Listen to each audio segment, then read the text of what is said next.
Darren Aronofsky's version of The Shining is definitely different from the original. Hey everyone, it's me, Aaron. And I'm Michelle. And this is our post-Geekout reaction for Mother. Lowercase m, exclamation point at the end. Yeah. They wanted to make very certain of that. Like, I know a lot of people are going to call this film pretentious. I don't really think it is pretentious, but the title of the film is totally pretentious. Yeah. And this is kind of difficult to talk about, isn't it? Yeah, listen, I was very intrigued to see this film because I hadn't heard anything about it, but then a week before it came out, we saw a trailer that specifically said, in 1 week. I was like, they made a trailer for theaters that just said in 1 week? And like the whole audience was like stunned. Like, yeah. No one in that audience had heard about this thing. I was like, damn, they kept this thing close to the vest until the last second. Mm-hmm. And it was advertised as a horror film. Yeah. It's advertised 100% as a horror film. I even talked about in our It review that, yeah, I was excited for this because it looks like it's another great horror film coming out. They even go from the mind that brought you Black Swan, and I was like, holy shit, Black Swan's an amazing horror film. Oh, I can't wait to see this. This is not a horror film at all. And this is a film that has been getting a lot of talk, but not exactly for the best reasons. And what I mean by that is on a website called CinemaScore, it recently got an F. And CinemaScore never gives anything below a C. And CinemaScore is not a review site. CinemaScore is a focus group that basically judges how well audiences are going to enjoy this film. Mm-hmm. So even like a film that critics hate, if the audience that's going to go to it likes it, it still gets an A, it still gets a B on there. They never really give anything an F, and this got an F, and that got a lot of people going, oh shit, that's a thing. That's something people are talking about. And I want to go and see this to begin with, but after hearing that, I was like, well, now I'm just really intrigued. Now I really want to know what this is. This was one of the most unpleasant movie experiences of my entire life. But it's kind of supposed to be. Like, listen, you might think that I hate this film because of what I just said. I don't. I'm actually very impressed by numerous things in here. But man, do I never want to see this movie again. Yeah, do you think the reason why it got such a low score is because it is one of those movies that... It's partly that, but also because this film is not what it's advertised to be. This, as I said, it was advertised to be a horror film. This is not a horror film. This is a surreal, experimental film. There are some horror elements in it. There are moments in there that are meant to be horror. For anybody who doesn't know what this is, and by the way, for anybody who has never seen a post-Geekout reaction before, I forgot to do the intro. This film trained us, you guys. For anybody who has never seen a post-Geekout reaction before, it is not a review. I'm not actually doing a review of this, though. But the post-Geekout reaction is just our open, honest conversation about the thing that we just watched, and that does include full spoilers. So there you go. If you haven't seen this and you don't want to be spoiled, tune out now. But you might want to know what the fudge is actually about. Mm-hmm. This movie is about a woman married to a man, and the woman is called Mother in the credits. Yeah, and the man is called Him in the credits. You never get anybody's name in it. Ever. At all. And like... The guy is supposed to be like a writer. He's a writer. Yeah. And he's a writer who did this stuff that other people enjoyed. But then one day this guy shows up at the house he thought was a bed and breakfast. And they have like this big like 2-3 story house with big spiral staircase. Yeah. Old school looking house. It is out in the middle of a giant field. You never see the door. You never see, you never see a driveway. You never see a car. You never see anything. But this guy just shows up, and they take him in, and he's like, oh, okay, well, she doesn't want to take him in. No. But this guy is like, oh, hey, total stranger? Sure, come on into my house. I don't care. Yeah, whatever. That's not very good Javier Bardem impersonation. But he comes in, and he stays for a little bit, and Mother is very much like, who is this guy? can't just take a stranger into your house. But she is so soft-spoken in here and so quiet throughout this whole thing. And Javier Bardem is just like, no, we can take in whoever. It's totally fine. I don't care at all. Yeah, everybody. Hey, you're all friends here. And she doesn't want anybody in this house. She has been working for years to rebuild this house after it burned down. So she doesn't like any of these people coming in here. But he comes in, and then a few days later, his wife shows up. And his wife is just a bee. She is a piece of crap. She is just awful to Mother. And by the way, like I said, no one ever gets a name in here. The two strangers who show up are husband, wife. That's how they refer to in the credits. And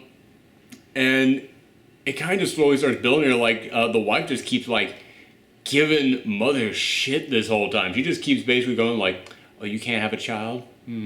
Well, you have to try harder. That's what it is. Does he even want a child? What is it? What's the problem with that? Like, won't leave her alone at all. Keeps touching all her stuff that she doesn't want touched. Keeps going in rooms that she's telling her, no, you're not allowed in that room. Yeah, I find it interesting how, was it Kirsten Dunst? Lily Sobieski? Is that who it is?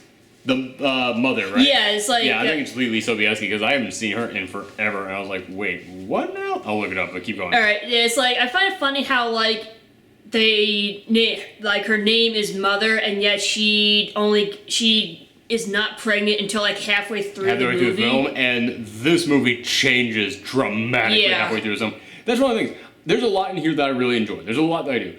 Jennifer Lawrence is who. Wait, really? That did not look like Jennifer Lawrence at all. Damn, that did not look like her in this film. Okay. Yeah, this film changes dramatically halfway through, and there is a reason for it, but... Alright, let's just keep going. I'll get into it in a moment. But then things kind of take a dark turn one night when one of their sons shows up. The son of husband and wife show up.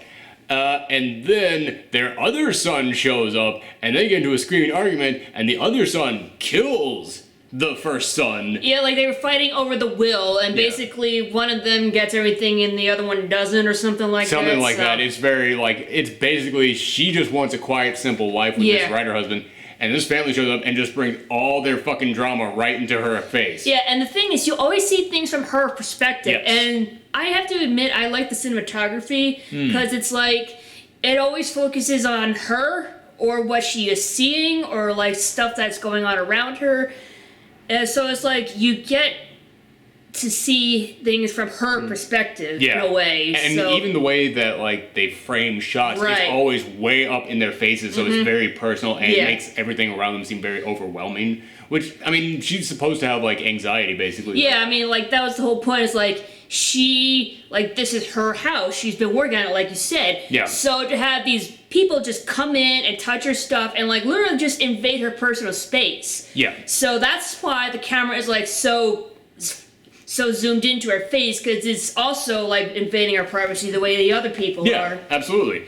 But then like literally like the day after that guy dies, the husband just lets all their family and friends come in for the big morning, and they just come in, and she's like, you didn't pass any of this spot. What are all these people doing here? And like more people keep showing up, more people keep showing up, and eventually they just wreck her house, and she finally freaks out and says, "Get the fuck out!" And like they actually break a pipe, and like it starts flooding the house. Yeah. Which is an important thing I'll get back to in a moment. But then they finally have an argument, him and Mother have an argument, and they have sex, and then she wakes up the next morning and goes, I'm pregnant. Which is one of the weirdest parts. Yeah, it is. It's like, that's not how it goes. No. You should like bent over a toilet vomiting, and that's how you find out. Yeah, he wakes up, like she wakes up and just like, I'm pregnant, I can tell. And then it cuts to like 9 months later, and she's like ready to pop. And suddenly, like, you know, he's finally gotten inspiration again. He's finally gotten a book ready, and the book is ready, and it's just out there in the world now all of a sudden. And all of a sudden that night, all these people start showing up. It's like, oh my goodness, it's him. It's the great poet. Oh my goodness. And everybody's there. They're all taking photos. And she's like, who are these people? It's like, oh, they're fans. It's totally fine. And they're all there in front of his face and just taking photos. And she's like, I don't want these people here. And more people keep coming. More people keep coming. And this is when the film goes fucking ape shit. Because it was a fairly quiet and subtle film up until this point. Like, I was spending most of this time looking at, like, all right, what are they trying to say here? Because it is one of those films where you're looking at it the whole time, like, okay, what's this supposed to represent? What was that scene all about? After this point, they are beating you over the fucking head with what this... Like, there's no way you can walk out of this film after this point and you will have different interpretations. Yeah. We even talked about, like, we have different interpretations. Yeah, we'll get to that after we're done. However, with this. It becomes real obvious at that point. This is a film about God. This is basically the story of the Bible all in this house. Like, there's a, like, because after these people start coming up and they're all adoring him, the lines get bigger, they get longer, they come into her house and start ripping parts of it off, and she even asked one of them, why are you doing that? So that they know we were here, or to, like, leave our impression, or whatever it was he said. And they keep stealing everything that they can from him, and then, like, they start forming shanty houses in there, and, like, he's talking to one of them and touches their face, and he had ink on his hand, and then he puts an inkstand on his head, and it's like, I've been marked by the great poet. And then, like, 2 minutes later, there's a line of people, and, like, his official spokesperson is going, he cares about you, and puts an ink stain on their head. It's like, dude, it's real hard to not get it at this point. And it keeps going, and eventually a war breaks out in the house, and it turns into, like, poverty towns in every single little room. Just people fighting over each other, and then there are people murdering each other because they don't feel like they, like, loved as much by the poet. And at this point, like, she's starting to, like, go through labor, like, and everything. She's having labor, and he finally takes her up into his study, which no one was allowed in the study ever unless he gave them permission. And he had a special little crystal gem that he found in his old house when it burned down, and no one was allowed to touch it. But earlier in this film, husband and wife break in there when they weren't allowed in there, and they break the thing, and it's like, now that you look back at that, it's like, okay, well, what was that supposed to represent? But now that you realize, oh, this is all about God, it's like, okay, don't go and do this one thing, married couple. Okay, tree of knowledge, apple, you broke it, you screwed up. And after that happens, he boards it up. It's like, no one's allowed in there anymore. It's like, all right, got kicked out of paradise. He takes her back in there, they have the child, and the house gets quiet. And everybody brings them gifts, but the house is still full of people, but they're all just sitting there waiting for him to come back out. And he wants to take the baby out there and show them, and she's like, they're fucking insane. They're going to murder him. What are you going to do? And then finally, after, she doesn't say they're going to murder him, but it's like, she just wants privacy. She wants privacy, but also she's the only one pointing out, like, they were murdering each other out there. Like, he's just like, no, it's totally fine. They're all, listen, it's going to be okay. But she's like, are you not seeing what I'm seeing? And then finally, after being awake for like 3 days, she finally passes out. And when she wakes back up, the baby's gone. And she sees him taking it out there to all these people applying. He's like, yes, my son, and hands it to him. And the baby starts getting passed around, and she's screaming, no, give me back my child, give me back my child. Like, the baby's literally crowd surfing. Yeah, exactly. And then the baby's neck gets snapped while it's crowd surfing. And so it's like, okay, seriously, if you have not figured out, it's like, this is supposed to be like the story of God and the story of the Bible all in this one house. That was Jesus, and Jesus just died when God gave his only son to the people. Yes, but, it gets worse. It gets worse because then she finds them and is like, no, it's okay. He lives on in us. And then she finds, like, the baby's, like, pulled apart corpse. Oh, God. And they're eating it. So, the flesh and blood of Christ. Yeah. Oh, God. If anybody throws up watching this thing, I'm not going to blame them. But then it all ends with her, she basically blows the house up, and then he takes her, reaches into her, pulls out that crystal that we saw, puts it on the shelf, and the house reforms, including her, and all starts over again. And it's like, you... Shit, man, I almost didn't get through that. God, yeah, we were planning on eating after this. We came right home and we're like, I don't want to fucking do anything. Didn't help that the subway was all jacked up. Yeah, we had to take it. this film is bad for people with anxiety disorders because it's a ton of people all in your fucking face at all times, just screaming, making noise. The trains were down, so we had to take the shuttle buses back home, and the trains are literally like an entire block worth of people. They try and squeeze us all into 2 buses, so it's just jam-packed people. I was like, holy shit, this is not for anybody who has anxiety problems. This ain't helping. Oh god, yeah, I barely got through describing that. As I said, this is one of the most unpleasant movie-going experiences I've ever had. However, it's not supposed to be pleasant. No. It's, yeah, ugh.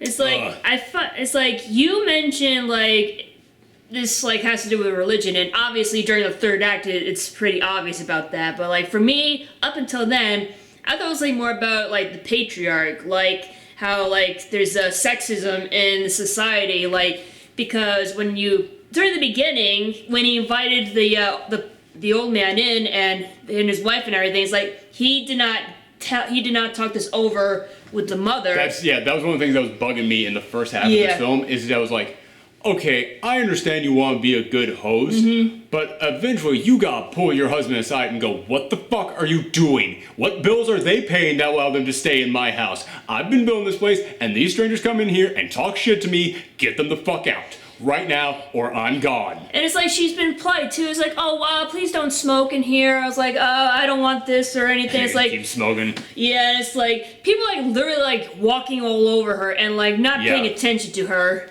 Yeah, and it's like, I can totally understand that. But at the same time, it's like, that also kind of, I think, backs up my, like, there's like a message about religion in here, because like, there's a lot of sexism in like the practices of religion. And it's like, I'm not coming in here and like poo-pooing on religion. No. Not at all. But it's like, yeah, man, you can look at the history of religion and see like many examples of sexism. So it's like, okay, I think that does add to it.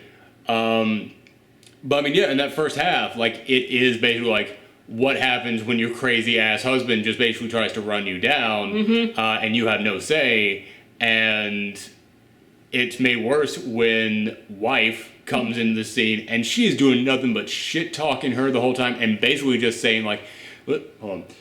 Oh god, I almost threw up. Okay. You okay? I had a stomach virus all last week. This was not the film to see. Oh god. Okay. But yeah, she comes in and she's like, you're not being a good enough wife. It's your fault that he doesn't want to fuck you. Oh, you're not wearing the correct underwear. You're not being sexy enough for him. And I was like, yeah, it is basically, like, I can totally see your point in there. Yeah, and it's like, after, like, you know, she finally snaps at everyone after, like, the mourning and the funeral and everything, she, like, straight up tells him, it's like, it's always been about you. You don't even care about me. You don't even want to fuck me. She literally said that. And then he's like, okay, so they start having sex, and it's like, when he realizes he got her pregnant, he starts caring about her and everything. But once she popped the baby out, he only cares about is the baby. Well, the only thing he cares about is the people, to me, because like, no, this is the baby, I must share it with the people. His legacy is what I'm trying to say. Okay. Yeah, because, this is my son. And notice how she had a son. Usually it's the male who has the, carries on the, everything and tradition. Okay. It's like, so, I'm wondering, like, what would happen if, like, she had a daughter instead? Like, would he have been, like, as proud or anything?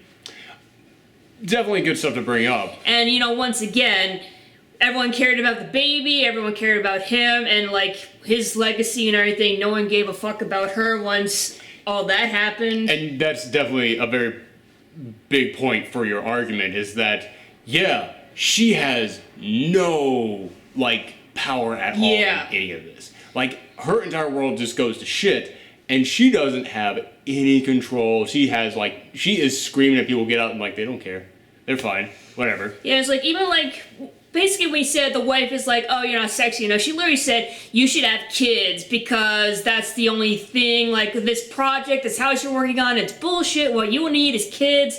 And it's like, that really is, like, a sexist way of, like, how the sexist world looks at women, just baby machines, really, so. Yeah. But I still, like, I mean, that's definitely a message in there. But I still, like, to me, this is absolutely, like, the story of the Bible. I mean, it's... And once I realized that in the second half, it made me look back at some of the weird scenes in the first half that made me go, well, what the fuck was that about? And I go, oh, that's actually pretty smart. Because, like, there's a moment after husband shows up, the very first night he's there, she barges in on him in the bathroom, and he's throwing up with Javier Bardem standing over him. It's like, he just had too much to drink. He's okay. And the first thing she notices is he's got a big scar in his rib, on his rib cage. There's a giant scar, and it's like, okay, what the fuck was that about? Because, like, this, for, like, the next hour of this film, I kept sitting there going, like, so what did Javier Bardem do to him? What did he do? And then it's like, oh, the rib turned into Eve. Okay, got it. But then also, like, the house becomes overcrowded. It's full of too many people. She's hating it. And then finally she yells, get out. And when she yells, get out, it's after the pipes broke and the house starts flooding. Noah and the ark, the flood that wiped out everybody, all the sinners. And that night it was raining outside. And it's like, there's so many little things in there that made me go, God damn, this is fucking smart. This is a really smart, like, basically, like, this is everything crammed into one little place. This, like, basically, her house is, like, the perfect world that she created. But nobody cares about her, which goes along with your point. Nobody cared about what she created. They only cared about what he created. Oh, this story. I just realized something. Like, if he is supposed to be God, does that mean Mother is Mother Nature? Oh, fuck. Okay, because that was the thing that was bugging me the entire fucking time. I was like, well, who is she? Because, like, okay, Adam, Eve, got it, God, these people are that. Mother, that's why she's not given a name other than Mother. Mother Nature, she creates the world. She is the world. She was literally the house that everyone went into. Like, no one cared about her because, like, oh, yeah, we'll just... That's basically how it is, you know? It's like, oh, look at this planet. We'll just plow down all these trees and put up buildings and shit, so who cares? God damn, now that you're saying that, it's like, this is even smarter. Fuck, again, I didn't enjoy this film, but I'm appreciating the fuck out of it. Like, just because I didn't have a fun time, just because I didn't walk out there like, yeah, alright, doesn't mean I don't appreciate stuff in here. It's like, God, this was a smart film, but I will never fucking watch this again. I think the thing that, like, really pissed me off about was, like, the very end. Like, I knew eventually, I knew somehow that Mother, the house, and the jewel were all connected somehow. But at the end, when basically he pulls the crystal out of her ashes and puts it back and everything restarts, and he has that evil laugh again, it's like, he's just gonna use He's gonna fuck this up again. Yeah. Yeah, exactly. That's the thing, is like, it's a real, like, nihilist film, too. It's like, it's a real, like, fuck everything. It's all just gonna repeat itself. It doesn't matter. What does anything matter? And the thing that really upsets me is, like, she still gives everything to him. Yep. Like, she still loves him, even though he's obviously fucked her over, like, who knows how many times. Because this thing starts with it already having been fucked up. But yeah, I mean, like, there's even, like, a flashback where she, like, realizes, there's even, like, a flashback where she's, like, showing, like, how she found him standing in front of this giant destroyed house, just all ash. And then she comes up, grabs his hand, and then everything turns green and starts growing. It's like, yeah, fuck, that's kind of, like, first there was nothing, let there be light kind of thing. Like, you know, it was all created. But also, fuck, the more I think about it, is like, he had this great book that people really dug and people were really into, and he's just had writer's block and hasn't been able to do anything. But then the moment he gets a son, suddenly he's struck with inspiration and he has to write it all. But now, he said, thinking about life and death and seeing you and beauty, and it's like, that's the Second Testament, that's the New Testament, is what he wrote there. Like, God damn. This film, there is so much in here when you, like, really look at it like that. It's like, it's really smart. So yeah, I do think, God, I wasn't going to use this word, but I do think this is a great film. However, there are things, again, doesn't mean I enjoyed it. You can be totally pissed off at a film and still go like, yeah, that's really good. But also at the same time, there's still some stuff in here that's not good. And one of the things that I do have to complain about is this movie drags. This movie is so slow. Well, it felt a little slow for me at the beginning, but like because I have anxiety, I was like tense most of the time. Okay.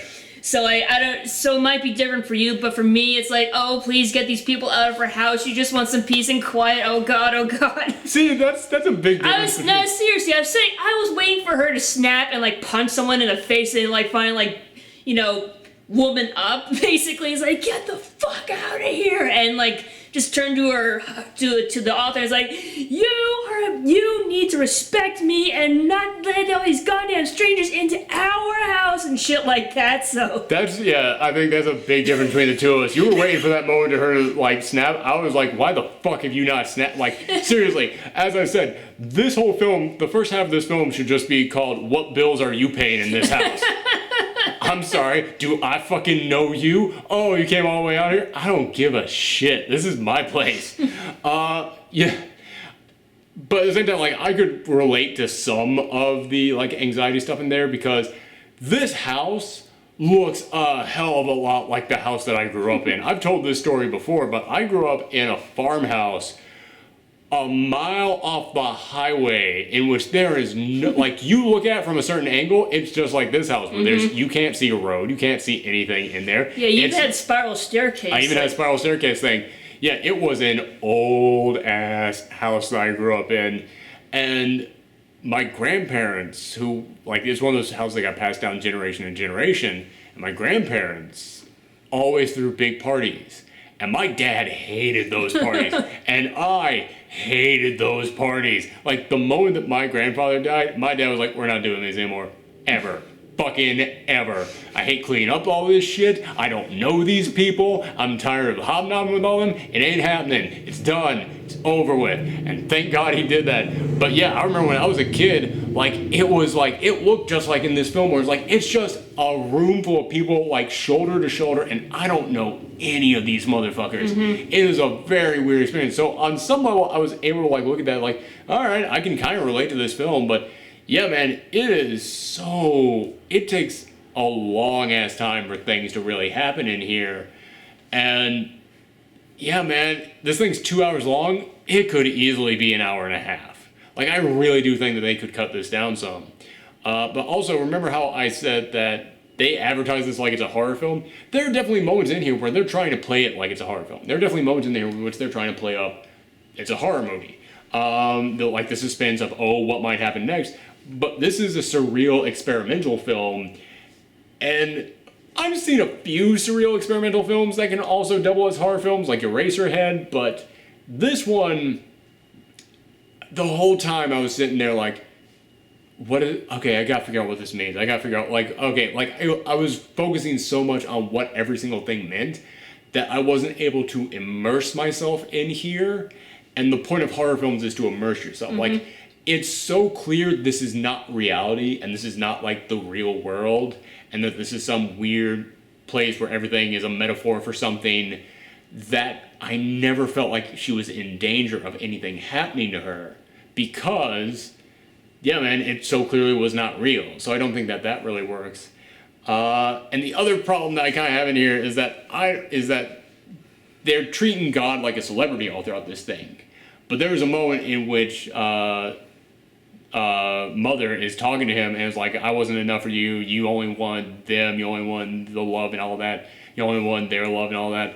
And Darren Aronofsky just a couple of years ago went through a divorce.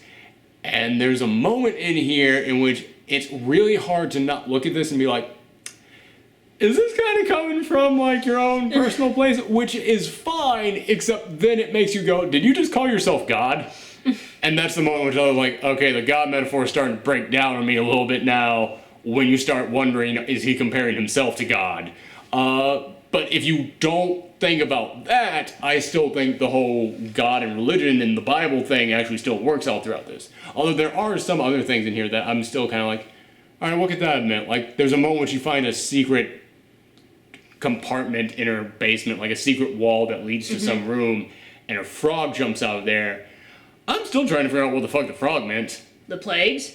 Maybe? I guess. Oh yeah, because right after that scene, there was a bug dying in her place. Oh, okay, you know what? That could be it. Okay, interesting. And like I thought like the furnace was like supposed to be hell or something. Yes, absolutely. That one wasn't that hard to figure. But at the same time, I think it definitely what you said, there's definitely a lot in there because there is so much. Yeah, there is a lot, and we haven't really even mentioned it, but and it's like, and I think that's like what's so interesting about this film is like, yeah, like the religious metaphor is a pretty obvious one, but there's also like other like messages in there and everything. Yeah, like every single guy in here, every guy that comes in this house wants to just jump her. Like they either like tell her to do something or they want to hit on her, and when she says no, it's like, okay, you know, fuck you, you're a bitch. And yeah, like there's a lot of people, like every single person who talks to her, basically every single male character who talks to her is like immediately checking out her ass. Mm-hmm.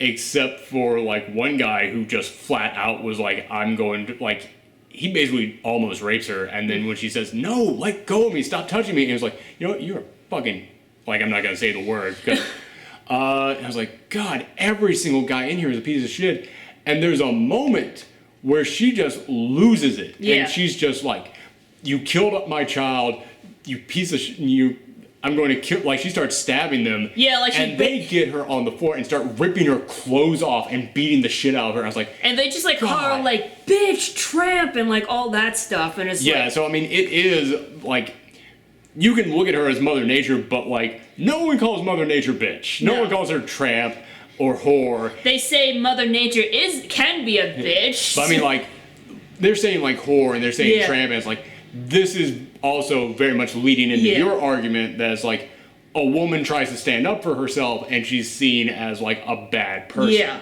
So it's like, yeah, that is analogy the right word? I guess. That message, that's what I'm going for. That message is definitely present in this film. It's like, and the thing is, like, after like she gets beaten up, like the author is like, they want forgiveness. They want you to forgive them. And she's like, fuck no. And it's like that really goes with both of our arguments, because I didn't even think about it from your point of view, but it's like, yeah, I was thinking from my point of view, it's like, okay, Second Testament, Jesus, all about forgiveness, no matter what. Yeah, I understand that, but it's like, you gotta like put a limit somewhere. Like, you can only forgive people for doing so much for so long. It's like, I feel like it's like when people like forgive Nazis or something. It's like, no, you don't do that shit. Like, you just. But it goes with yours of where it was like women having like, you know, when all you gotta do is just look through the news. By the way, if anybody out there is like gonna respond negatively to these comments, I'm pretty sure you tuned out a long time ago.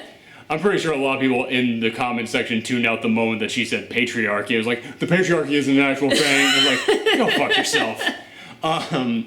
Learn a lesson about what society is. But yeah, I feel like that thing of like, we got forgiven, like going with my message in there about this being the Bible is like, it's obvious, but from yours, it's like, there are so many women out there who like, they get raped, beaten, abused, but they never get justice. Mm-hmm. Like, they never get people to believe them, is even the worst part. Like, you know, you always hear the stories about women who get raped and go into police offices and they're or like the rapists like don't like get off scot-free, or they get bail or some shit like that. Like, or, you know, like I was saying, like, whenever like a woman who gets raped goes into like a police station, and like they go, well, what do you expect dressed like that? Like, you know, that kind of stuff. Where it's like, hey man, you can't blame them. It's like, no, fucking blame them.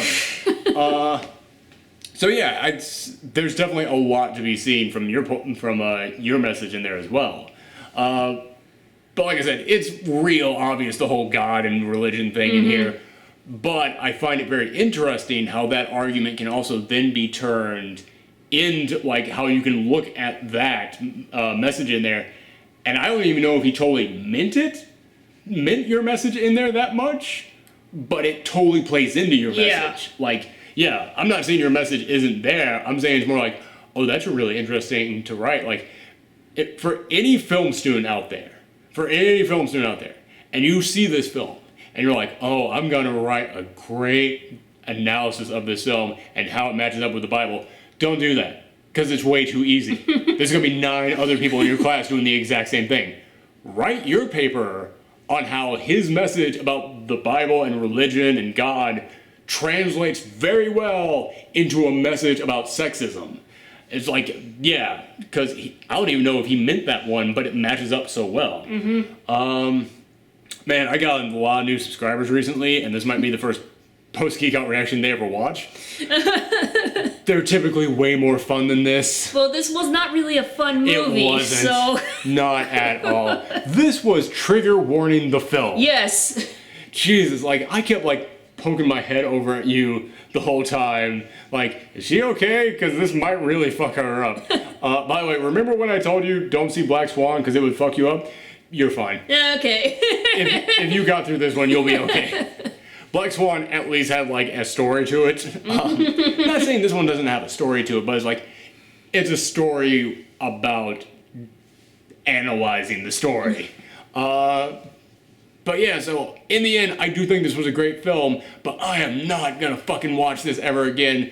And I do think it's worth watching. Yeah, but only once. Yeah, but Yeah. wait until you are in the right mood. Yeah, it's definitely one of those kind of movies. Yeah, this is not one of those films. Like I said, they fucked up so bad advertising this the way that they did. There was one guy, man, our audience was so fun to listen to, by the way. Because there was one guy, and like I said, I thought this movie dragged pretty hard. There was one moment, around like maybe the halfway point of this film, kind of one of the mini quiet moments in this film, and you just heard somebody from the back of the theater. And it wasn't even a very crowded theater either. It was like, what, like 5 people or something? We saw this at like 8 o'clock on a Monday night. So, I mean, it was not going to be a crowd theater. Also, like, I don't know if, like, the advertisement has anything to do with how big the crowds are. There's no way you can advertise this in a way that will make people really want to see it. Yeah, I guess so. It's hard. But no, I mean, that one guy just cracked me up. But then, as soon as this film was over with, one guy started applauding, but he started applauding as soon as he got up and started leaving, and he was applauding as he was walking away towards the door. I was like, was that a sarcastic clap? Because if you clap while you're walking out of the theater, it almost feels like a "oh, good for you" movie. I think it was more like, oh, it finally ended. Holy crap! It was like, I made it. Like I said, I really think this could have been an hour and a half, man. Okay. Yeah, this one wore me the fuck out. Yeah. This weekend we got Kingsman, and we got, what the fuck else? There's something else big this weekend. I can't remember what it was. God, I'm beat. Thank you guys for tuning in. Let us know your thoughts down in the comments below. Although I'll let you guys know right now, since we talked about some pretty heavy shit in this one, I ain't reading the comments, because my comments are never fun when we talk about heavy shit. But, thank you. I almost wanted to sneak into a showing of It after this, just because I was like, I just need a refresher. I just need something after this. Crazy killer clowns murdering children in the sewers would have been a pick-me-up after this film. But thank you guys for tuning in, and come back next time. Bye. Bye. I'm so lightheaded right now.